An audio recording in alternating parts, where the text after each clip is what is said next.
Hey everyone, welcome to Cricut time. If you like this video, subscribe for more project ideas and tutorials on all things Cricut.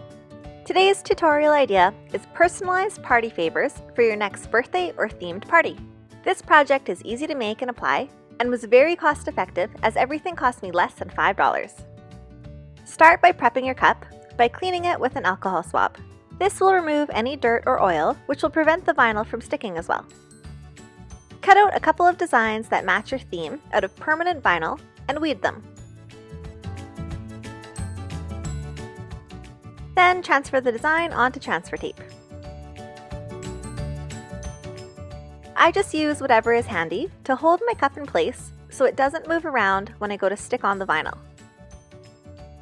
Line up the design and use your scraper to stick it down really well to the cup. Pull off the transfer paper and let these cure for about 3 days before you use them.